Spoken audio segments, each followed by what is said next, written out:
উপদেষ্টা ও চেয়ারম্যান, দেশের বিশিষ্ট ইসলামী স্কলার ও সমাজসেবক শাহেখ আহমদুল্লাহ হাফিজাহুল্লাহ, সম্মানিত বিশেষ অতিথি প্রফেসর মিয়া লুৎফর রহমান, সদস্য রাষ্ট্র আহ্বায়ক, ইসলামী সেমিনার আয়োজন কমিটি, আমন্ত্রিত অতিথিবৃন্দ, ইউনিটের ট্রাস্টের সদস্যবৃন্দ, কেন্দ্রীয় বিভাগীয় প্রধানগণ, শিক্ষক, কর্মকর্তা, কর্মচারী এবং আমাদের প্রিয় ছাত্রছাত্রীবৃন্দ, সকলকে আসসালামু আলাইকুম ওয়া রাহমাতুল্লাহি ওয়া বারাকাতুহু ও শুভ বিকাল। আমরা এমন এক সময় পার করছি যখন মানব জাতির নানা চ্যালেঞ্জের সম্মুখীন। অনবরত বিজ্ঞান, প্রযুক্তি এবং সাংস্কৃতিক বিবর্তন হচ্ছে।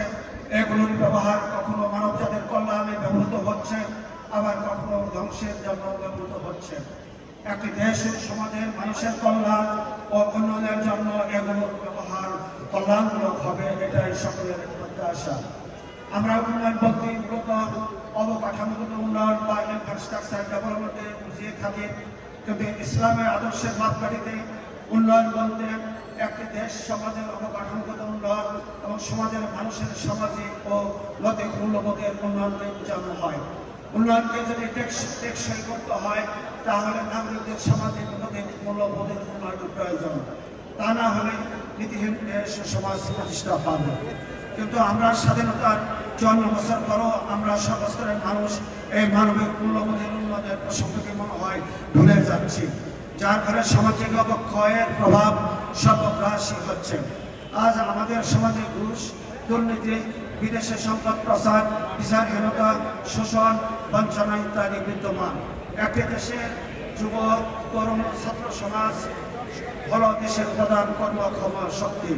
যদি তাদের সামাজিক ও নৈতিক মূল্যবোধে উজ্জীবিত করা যায়, তাহলে তারা সমাজের চালিকা শক্তি হিসেবে দেশ ও সমাজ গঠনে ইতিবাচক ভূমিকা রাখতে পারবে।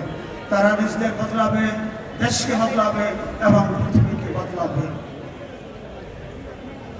সম্মানিত উপস্থিতি, এই পটভূমি বিবেচনায় রেখে Bangladesh university of business and technology BUBT আজকের সেমিনারের বিষয়বস্তু হিসাবে ছাত্র ও যুব সমাজের সামাজিক ও নৈতিক মূল্যবোধ উন্নয়ন এবং চারিত্রিক উৎকর্ষতা সাধনে ইসলামের ভূমিকা শীর্ষক এই সেমিনারের আয়োজন করা হয়েছে।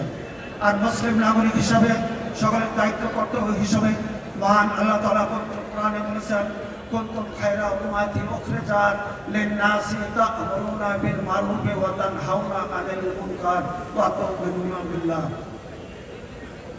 তোমরাই হলো সর্বোত্তম জাতি, you are the best nation. মানব জাতির কল্যাণের জন্য তোমাদের আবির্ভূত করা হয়েছে। তোমরা ভালো কাজের আদেশ দিবে, মন্দ কাজ থেকে বিরত থাকবে, প্রতিরোধ করবে আর আল্লাহর প্রতি ঈমান পোষণ করবে। রাসূল করিম সাল্লাল্লাহু আলাইহি ওয়াসাল্লাম বলেছেন, কিয়ামতের দিন 7 শ্রেণীর মানুষ আল্লাহর আরশের ছায়া লাভ করবে। তাদের মধ্যে একজন হলো